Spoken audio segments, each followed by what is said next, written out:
Have you ever felt like you're just constantly racing against the clock? Chasing some goal so hard you kind of forget to even breathe. Well, today we're going to dive into a classic story that, honestly, feels more relevant now than ever before. It's a fable all about ambition, speed, and a very sudden, very loud wake-up call. Stop racing!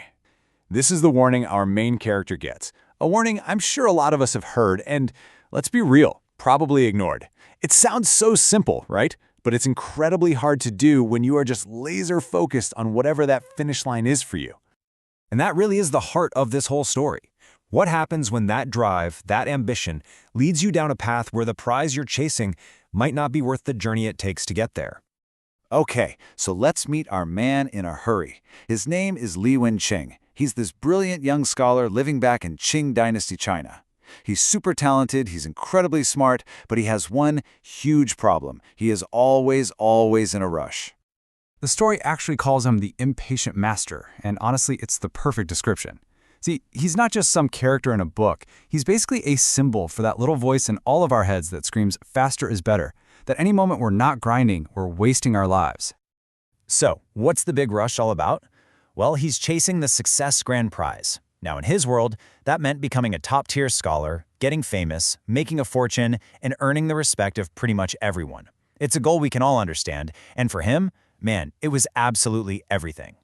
And to get there, he lived his life in what the story calls extreme speed mode. And this wasn't just, working hard, it was a totally frantic, non-stop sprint. His alarm clock was literally the duong of pure ambition. He'd memorize whole books, crank out essays like a machine, and he truly believed that rest was a kind of poison. To him, slowing down wasn't just a weakness, it was failure. But life has a funny way of sending us these little invitations to slow down, even when we are determined to just blow right past them. For Li Wenqing, that invitation showed up in the form of a quiet, unassuming little tea house. And this is where you see this incredible clash of two totally different worlds. On one side, you have Wenqing, who just barges in, full of anxiety, demanding the fastest possible service. And on the other, you've got the tea master, who's operating on a completely different clock. His whole process, called washing the dust, is slow, it's deliberate, it's respectful. It's this whole philosophy of being present, and it's slamming right into a mindset of pure, unfiltered impatience. So, because he's forced to wait, something kind of magical happens. For the first time in who knows how long, Wenqing actually notices the world around him. He hears the huala huala, the sound of the rain. He sees the mountains covered in mist. He watches these little sparrows playing. Just simple things he's always been way too busy to ever notice before. And in that one brief moment, he gets it. He has this epiphany that real happiness isn't some far-off trophy you have to win. It's something small and warm and present, right there in his hands. But, and this is the key part, right? His ambition is just too powerful. The moment slips away, and just like that, he's right back in the race. And that ambition, well, it's about to push him to make his most dangerous decision yet. The story is building to a really dramatic turning point. So get this, an unbelievable opportunity pops up.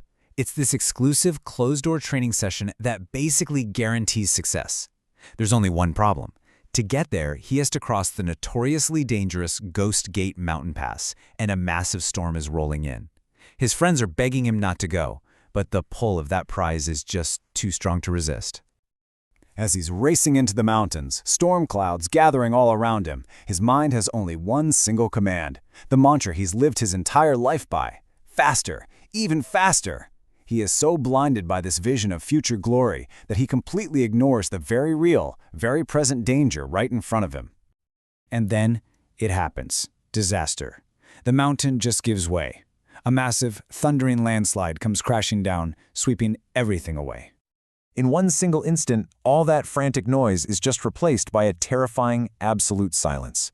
Wenqing's race has come to a very abrupt and very violent stop.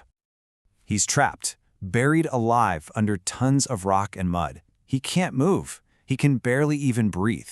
All that speed, all that urgency, it means absolutely nothing now. He is completely, terrifyingly still. And it's right there, in that darkness, that everything changes for him. As his life flashes before his eyes, he has this incredibly profound realization. all the fame, all the titles, that success grand prize he was chasing, in that moment, staring death in the face, it was all worthless, less valuable than a single leaf on a tree. And this is the real heart of his epiphany. His deepest regret wasn't that he failed to reach his goal. It was that he had never, ever taken the time to actually live. He'd spent his whole life sprinting toward a finish line without ever once looking at the scenery along the way. But the story doesn't end there. Miraculously, he's rescued. And what comes next is a long, painful recovery that ends up being the most important education of his entire life. So, forced to lie still for months, he starts to learn life's simplest, most beautiful lessons. He truly feels the warmth of the sun on his skin for the first time. He actually tastes the sweetness in his food. He sees the profound beauty in the simple kindness of the villagers who saved his life. He hears the music of the world that had always just been background noise to him before. What he discovers is this amazing concept we can all learn from, Xiao Kui Sing. It basically means the small, certain happinesses that you find in daily life. You know those tiny, tangible moments of joy that when you actually pay attention to them and string them together, build a life of genuine fulfillment. These weren't distractions from his goal. He realized they were the whole point. So, a year later, Wenqing finally recovers and returns home. But he's a completely changed man. He's not the impatient master anymore. He still works hard, sure, but now he understands what the real prize actually is. And this is the ultimate lesson, the one truth he brought back from the brink of death. Life is 10 million times more important than fame.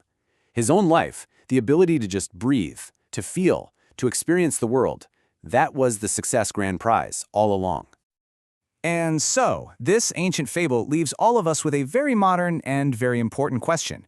In our own frantic race for whatever we define as success, it's worth stopping for a minute to ask ourselves, are we so focused on the finish line that we're missing the entire joy of the run? What is the true grand prize that you're really chasing?